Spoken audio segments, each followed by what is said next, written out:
I see the time for Salah. I see it start and turn my head away. I see it coming to an end and I turn my head away. I feel guilt and shame and fear. Why do I want to cry?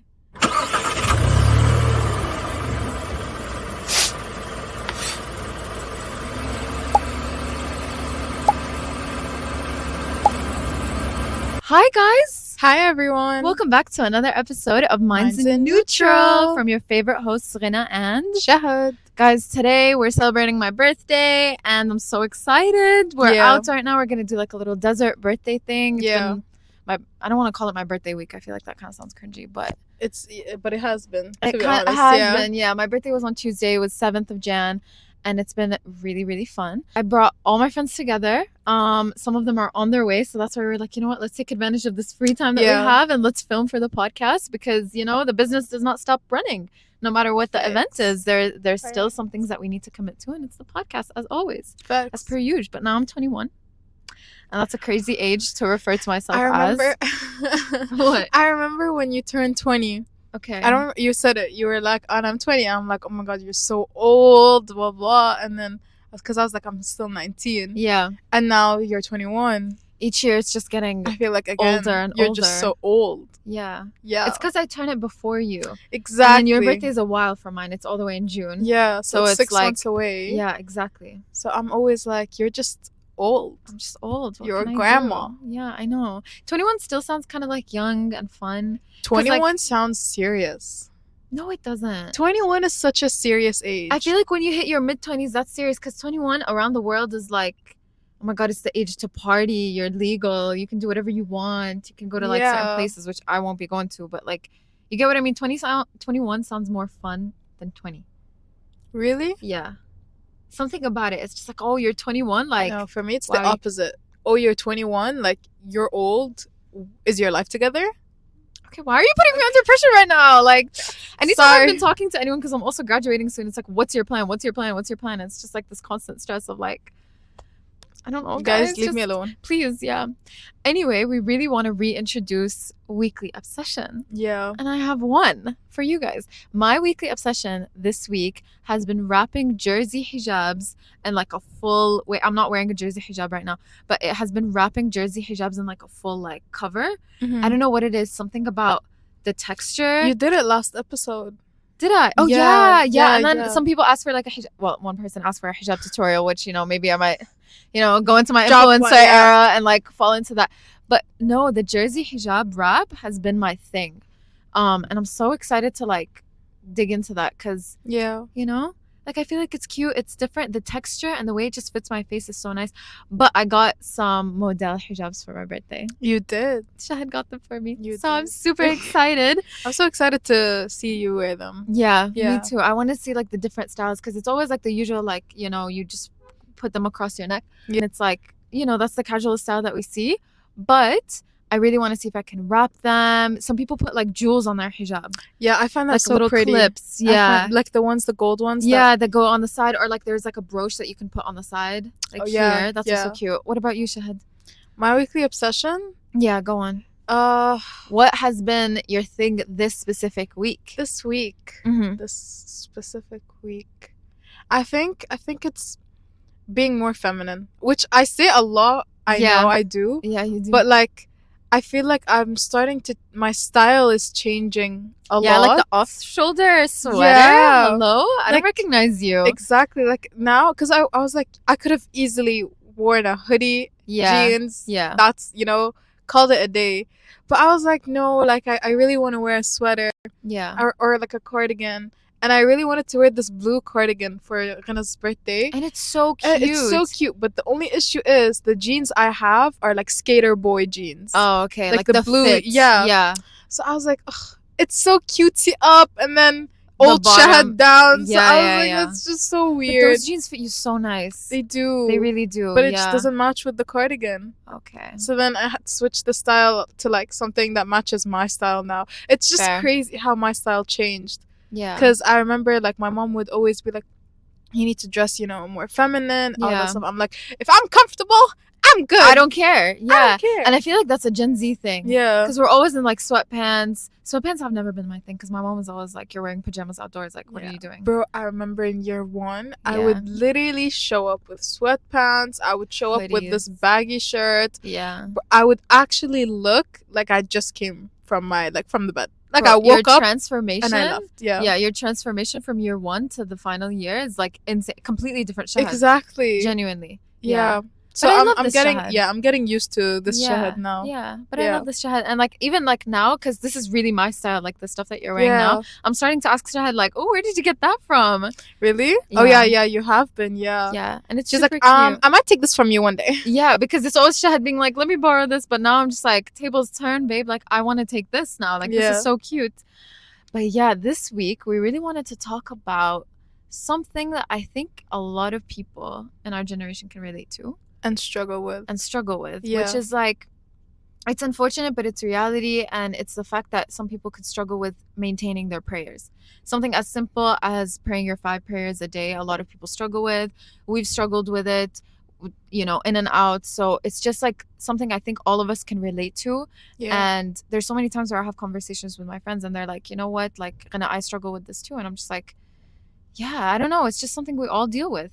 So what's happening? No, nothing. They're helping each other out. Okay. It's very cute. Okay. But yeah, so I found some Reddit stories. Okay. Because you know what? We went through a Reddit phase and then we stopped. And, you know, I kind of missed the Reddit phase. Like, it was actually a really fun time. And especially, like, seeing what people are saying online and being very vulnerable. And we also decided that I would not know the Reddit. Yes. So I'm hearing this for the first time. Yes. So I picked these stories and I'm going to read them out for Shahad. Yeah. We picked 2. So one of them is a little bit long. One of them is a bit short. So we're just going to go through them and then we're going to give our opinions and see how we feel and everything. Okay. So the first one is titled, "I'm feeling trapped, unable to pray, struggling with fear of Jahannam and Allah's wrath, seeking guidance." Okay. Very intense. Straight to the point. Title. Yeah. Like, this is a clickbait title. This is what made us click. I'm reaching out. Okay, so this is what he said. "I'm reaching out because I'm feeling really lost and scared and I don't know where else to turn. I'm deeply fearful of Allah's wrath and the consequences of missing prayer, but I feel trapped in my situation. I genuinely want to keep up with my Salah, but my parents don't allow me to pray anymore." This is where I was like, this is a completely different perspective. Wait, continue. I want to know why. Okay. "My parents were once Muslims, but they've since stopped praying due to political views and personal beliefs. They believe that prayer alone won't bring success in life and that focusing too much on it will make me lazy and unproductive." Wait, sorry, because mom is calling me. Okay, actually, we're still recording. Something similar happened with someone else. Really? Yeah, like a person you know. A person I know. Yeah, they said that their parents were Muslim. Yeah. But then they're like, I just don't understand why me having to pray is the way to like go to heaven. That's what their parents said. Yeah. That's very interesting. Because they're like, if I'm a good person, why am I not going to heaven? Like, if they live a good life, they're good to people, they do good in this life. They do good. Yeah. Why is it that if I don't pray, I don't go to heaven? I don't go to heaven. Interesting. And because they were Muslim and that thought came in their heads and then they... You know, okay, I'll touch on it really quick. I think it depends on the environment they grew up in. Maybe they grew up in a country where it was like extremist religious views that forced it so much that they just... You know, when something's too extreme, people will definitely run the other way. So probably that's what's happening. And maybe for this person as well. Okay, moving on. They also say I'm too young to pray, telling me I can start later in life when it's more appropriate, which they believe is better than starting now. I don't want to turn away from my faith or lose my connection with Allah. I fear Him deeply and this heartache won't go away. I feel such intense guilt and fear, worrying that I'll become a hypocrite or worse if I don't fulfill my obligations. Adding to this, I've developed symptoms that worry my parents. Ever since I started praying more regularly, I've had issues with some sort of like health issues. Despite the doctor finding nothing medically wrong, my parents believe stress is causing it.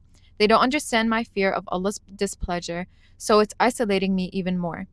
They think that as long as you're good in this world, why would you go to Jahannam? Which is what you literally just said. Yeah. All right.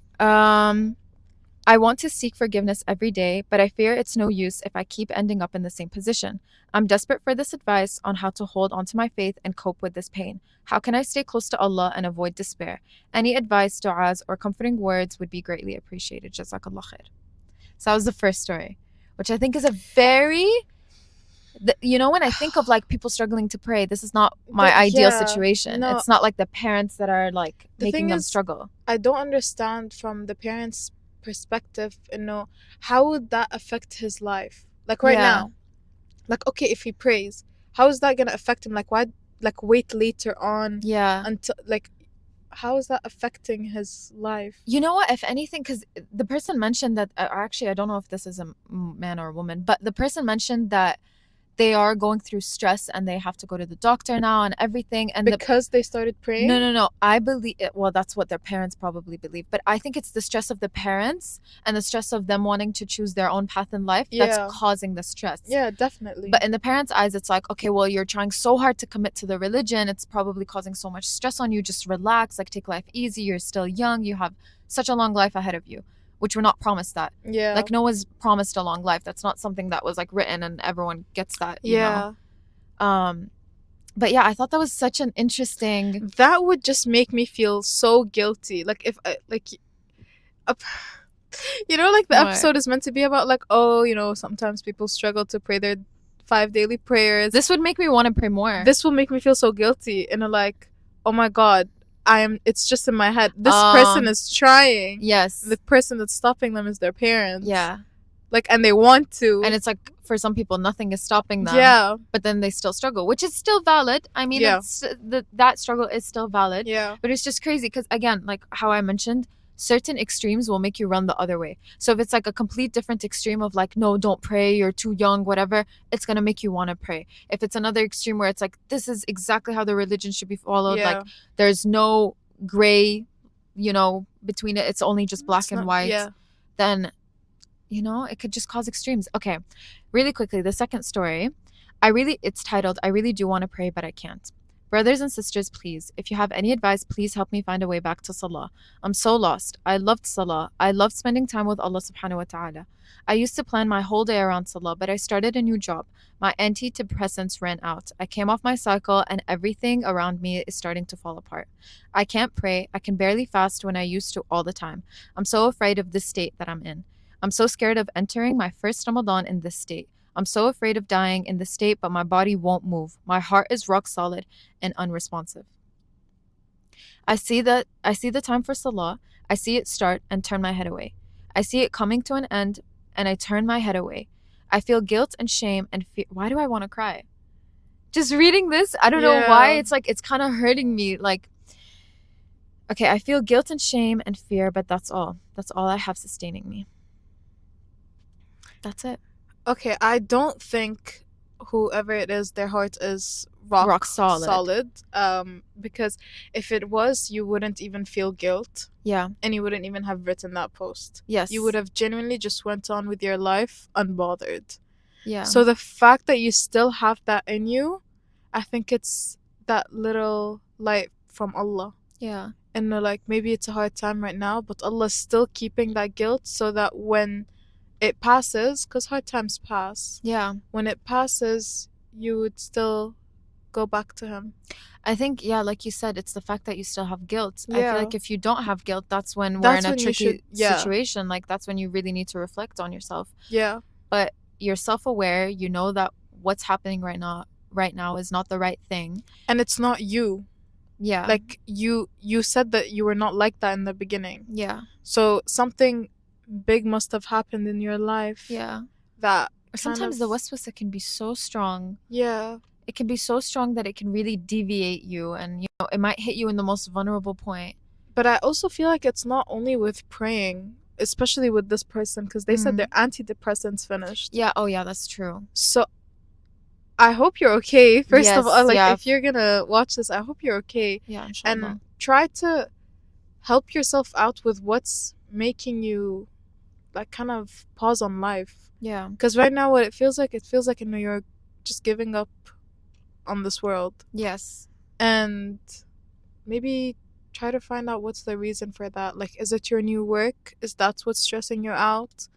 Because, again, it's not like she wasn't praying, or it's not like it's just guilt. It's if there's definitely something more. Yeah. In there's her more to this story. picture. Yeah. There's more to her story. Yeah.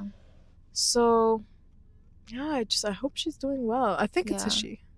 I don't know. I It can't might really, be a it he. might be a he. I hope they're doing well in Yeah, I general. hope they're Like, doing well. because I can't imagine going through a mental health issue and trying to commit to a religion at the same time. Yeah. I feel like that would just make it 10 times more difficult. Because, you know, like for some people, religion can be a form of guidance, a form of connection, a form of peace. Yeah. And then for other people, unfortunately, it can be very overwhelming and a lot to take on. Yeah. You know, it's just the way you kind of view it, it's the way you approach it, it's your mentality, I guess. Yeah. And you can easily slowly change that mentality to start looking at it in a way where it's like, no, this is actually my genuine and only connection that I have to God. You know, where it's prayer, because you get those 5 times, like, you know, I always see these TikToks where it's like, for example, whenever your friend calls you, you always pick up, and then Allah's calling you 5 times a day, and every single time you're declining. Like, that's kind of intense. That's so sad. That is so sad. Imagine the phone keeps ringing and you're just declining. You're looking at it, and I'm not trying to make this person feel bad, because I understand that they already feel guilt, Yeah. right? But it's just like, it is really there for a reason, and it is there to set you in a path where, in a world that's so overwhelming, this should be your peace. Yeah. This 5 times a day prayer should be your calm space, your safe space, where you can express how you feel, where you can kind of dissociate from like, I feel like this is the only time that you're allowed to dissociate. It's just like, you know, take that 5 minutes out of your day, 5 times a day, take that for yourself. And I feel like that's a way of like healing yourself. Yeah. It might not be the typical like manifestation, journaling type of way, but there's so many ways, and prayer is definitely one of them. Yeah. You know? And I understand that like a lot of people in our generation, especially young people, struggle with committing to prayer because life is just so intense right now. Life moves on so quickly. Yeah. Like Like time is so time fast. fast, bro. Like Yeah. it would be, I don't know, like, bro, look at the time right now. I came here at like 3:30. Yeah, and it's like 5:19 right now. How did almost 2 hours pass? Almost I have no and idea. we didn't do so much for it Yes. to like Yeah. pass. And then there's also so many commitments that we have to deal with now. Like, you know, with these people, they're struggling because they have jobs as well. And we're going to be in that phase in life. And then you have studies, and you have family, and you have kids. And there's so many things that kind of can sway Yeah. you and can make your day go so fast. But, you know, the thing is that time is short, but you need to make that time valuable.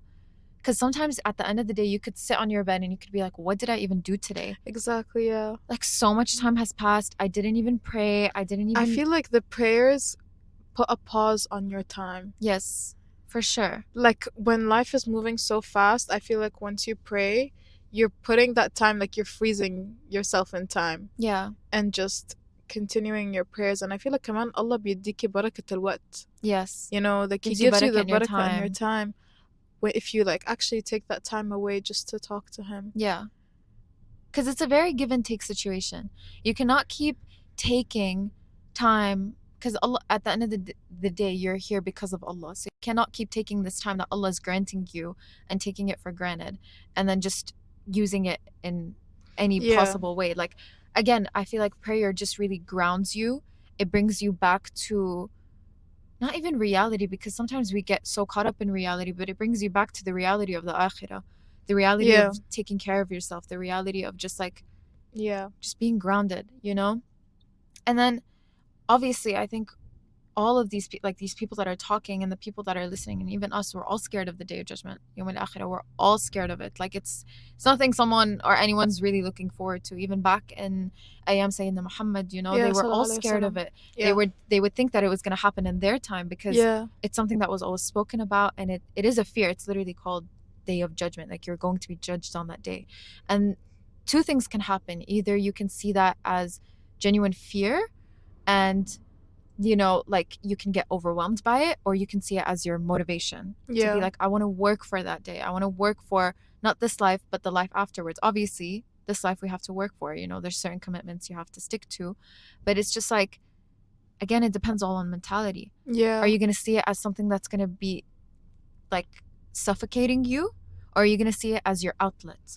Yeah, because Aslan, I heard this thing, it's where it's like when you pray, when you do sujood, all of the sins are they fall they off fall of off you, you. Yeah. basically. Yeah. And when you don't pray, you can think about it in a way where it's like, are you really like challenging Allah? And like Allah's literally giving you like, I'm gonna remove your sins, like Yeah. that sins that you've did from this hour to this hour, from Dhuhr to Asr. Asr.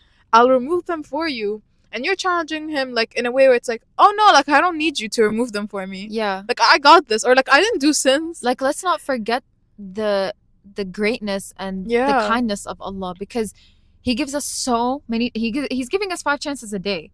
Like, do you know how crazy that is? As a normal person, some people struggle to give second chances. Yeah. So imagine constantly getting 5 chances every single day that you're here. Yeah. And then in Surah Al-Mu'min, from verse 23, 1 to 2, it states, "Successful indeed are the believers, those who humble themselves in prayers."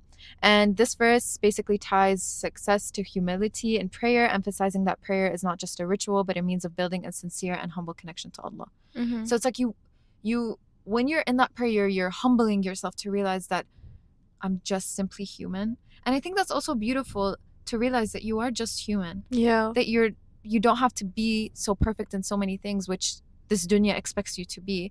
And you can kind of take this mask off and genuinely be a true believer in the eyes of Allah. And there's no judgment. Again, it's a safe space. It's literally between you and Allah. It's just your soul and Allah. Yeah. Like, how beautiful is that? Yeah, that is really beautiful. Yeah. The thing is, sometimes because of fear, because of how much fear people have, I feel like it kind of puts them on a pause. Yeah, for sure. And when you fear, because you said it before, we all fear, Yom al-Qiyamah, Day of Judgment.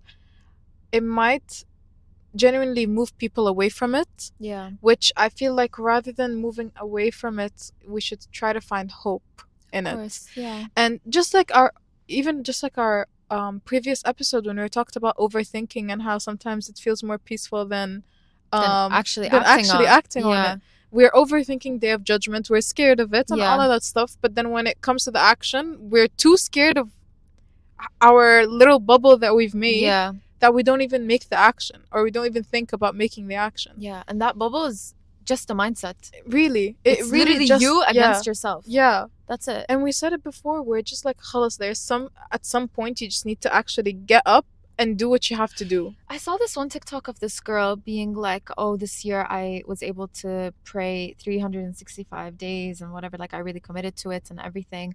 And in her TikTok, she was saying, the typical advice is like, okay, start small and, bit by bit. But she was like, one day it's just going to hit you. You are going to get up, get that prayer mat and go. And I feel like that kind of is what happened with me a while ago, where it's like, genuinely, shahad, overnight, this motivation, I guess, this also fear, but fear in a positive way, hit me. And I was just like, okay, my time is now. Like, I need to start today. Like, if I don't start today, I cannot keep on, because if I don't do it today, I'm not going to do it tomorrow. Yeah. And then next thing, tomorrow is going to turn into a year, and then 5 years and 10 years. And before you know it, I'm just, it's going to become a habit of me not praying. And it's hard to break that habit, especially if you're older and you have more things on your plate. Yeah. So sometimes it's genuinely just a matter of like getting up and doing it. And set it as a priority. Yeah. Because as life will go on, you would have other priorities, like, a task that you have to finish at your job or your school, you have an assignment due, and you would set those as your priorities, but then you would forget about the prayers itself. Yes. So set that as your number one priority. Because there's deadlines for that. Yeah. Like, okay, I get it. Technically, with assignments and everything, your grade is on the line. But with this, your whole life is on the line. Your akhirah is on the line. Your life is on the line. Your future is on the line. Yeah. But when you pray, there's so much barakah that you get, that even when, let's say you're struggling with an assignment, just praying might actually just like help you out. Like, it will just somehow it would pop out, answer to the thing that you were struggling with. Yeah. So genuinely use it to your advantage. Yeah, for sure. And again, we know that Salah is fard. It's not something that we can sit here and be like, oh, it's okay if we don't do it. Yeah, exactly. It's not like one of something that you have to do that's like sunnah. No, it's genuinely fard. Like, it's part of the 5 pillars of Islam. So as much as we know it's an obligation, it's also for our benefits. Otherwise, it wouldn't have been there. And in Surah Al-Baqarah, verse 245, It states, and seek help through patience and prayer. And indeed, it is difficult except for the humble. Again, you have to be a humble person. Maybe this is what's going through your mind, is like you're focusing too much on this dunya, that it's not humbling you enough, that you're forgetting prayer. Yeah. Basically, it emphasizes that prayer is not just an obligation, but also a source of strength and support in times of difficulty. And it encourages believers to turn to prayer when they need guidance and patience. Obviously, we're going to be tested. We're tested 24/7 on the dot. And I think, you know, like whenever you go through something so difficult, that's when you revert back to prayer. That's when you revert back to God. That's when you like kind of remember it. And I understand that, okay, like I don't feel like life should test you to the extreme for you to realize that you should have this in your life, for you to realize that you should commit to your prayers, for you to, you know, like it's genuinely the basics of Islam. Yeah. Like when people ask me about Islam, okay, there's hijab, there's so many other things to do with Islam, but then the core of it, I feel, in this life as a human is prayer. Yeah, 100%. Yeah, because you can. It's part of the 5 pillars of Aslan being labeled as a Muslim. Yeah, exactly. So if you don't do it, then. And after a certain period, if you don't do it, you're taken out of the fold of Islam. Yeah. So, again, I'm not trying to undermine like how difficult it can be to commit to it, because let's just be honest, like life is hard, but life has always been hard. Life has been hard for people decades ago, and for people now, and for people in the future. But that doesn't give us an excuse. I mean, you see surgeons praying. Like, you know, you see people in the military praying, people in Gaza, people in Palestine. Like, you see people when they're on the road. You'd see these buses that will stop on the side, and people will go down to pray. And like, just like I said, like war zones, people in war zones where they literally don't have a home, they have nothing, and they're still bringing their prayer mat, or they're praying on the floor, and they're just praying, you know? So it's like, I think there's this story about this guy. He got detained. He was in a war zone and he got detained, and he genuinely thought it was khalas, his last day of being on this dunya. Okay. And the guy next to him, he was scared himself. The guy next to him was like, "Is it time to pray Asr?" Like, by the way, I'm telling you, blindfolded, cuffed, everything. Wow. And the guy next to him was like, "Is it time to pray Asr?" And he's like, "Yeah, I think it is." And then the people, like the soldiers, were telling them to like be quiet, or else like I'm gonna shoot you, basically. Or, you know, it's like a life or death situation. Be quiet, basically. Yeah. And he was like, "Okay, let's start praying." Yeah. And they prayed. I think he asked me, he was like, "How are we gonna pray? Like I didn't even do wudu." And he was like, just pray. Just actually, let's start. أول قيم ومنهم واحد منهم قام. And he went Allahu Akbar. And they prayed. And did the soldiers do anything? The soldiers didn't do anything. And people that were also detained with them joined them. Wow. Yeah. Wow, Shahad. So and then he was telling the story, and he was like, "I was so scared of dying. I was so scared that, but even Allah didn't pop up." Like, he felt so guilty. He was like, "I didn't think about praying." This guy, even when such a life and death situation, the first thing he thought of was, let me pray. Yeah. I don't want to die by missing a prayer. Missing a prayer. Yeah. Wow. Ya Allah. Allah yahmihum. Like, this is such a beautiful mentality to have. And I think it takes a lot. I feel like with praying, it takes a lot of your actual inner self. It comes self-control. It takes self-control. It takes discipline. Yeah. And we all need that, you know. We can't just live life hick and then, because life will flash so fast between our eyes. Yeah. We can't just live it and be like, oh, okay, like whatever, the next day and the next day and the next day. Like, it really takes a lot of commitment and a lot of discipline. And just as much as you're committing and disciplined to other things, like just how you would be disciplined to the gym, you want the summer body, you want to be 10-10. Same thing with this. It's actually so much more serious than we think. Yeah. And it's something we really cannot neglect. And I feel like as much excuse as you can give yourself, there shouldn't be allowed too much leeway. Like, you still need to do what you need to do. Yeah. And for these people that we read their stories, you know, the first one about like the whole parent situation, I truly believe that for the advice I would give is I would continue praying. Hatta Yeah. even if it's in secret. Yeah. They don't need to know. You know, once you go to your room, Yeah. quickly pray. It's not gonna take you 5 minutes. Yes. Because it's between you and God at the Yeah. end of the day. So you don't have to like They don't need to know. publicize it. Yeah, Yeah. they don't خلاص. need to know anything. Yeah. Go to your room, be like, I have some work to finish. Lock your door, pray your prayer. Yeah. خلاص. And then for the second person with the whole antidepressant thing, I think take that as much as you can as a I mean, I don't want to be a doctor here and be like, you know. I genuinely think that you need to find what's making you this way, or, you know, what happened in your life that made you reach that point. Yeah. And even if it's so hard for you to get out of your bed right now, pray just by either in your mind or with your mouth. With your eyes. With your eyes. With your eyes and mouth. Or like just like Ya Allah ihdini. Like if you genuinely can't pray like properly, pray for yourself. Pray for yourself. Yeah. Ya Rabb Yeah. ihdini. Ya Rabb saadni. Ya Rabb yassir li umuri. Yeah. Like just while you're laying there, it's not gonna take that much effort. And if you can't speak it, say it in your mind. Yeah. But at least make sure that at least you're constantly having Allah's like remembrance in your head. Yeah. And I think inshallah then Allah yisahil alayh whoever it is and makes it easier on that person and on everyone who's experiencing the same thing. I think one last thing before we wrap up is try to find a really good friend group or community or just one friend that encourages you to do it. Because sometimes you might have forgotten to pray and then that one friend is like, oh my God, we need to pray. Yeah. You know?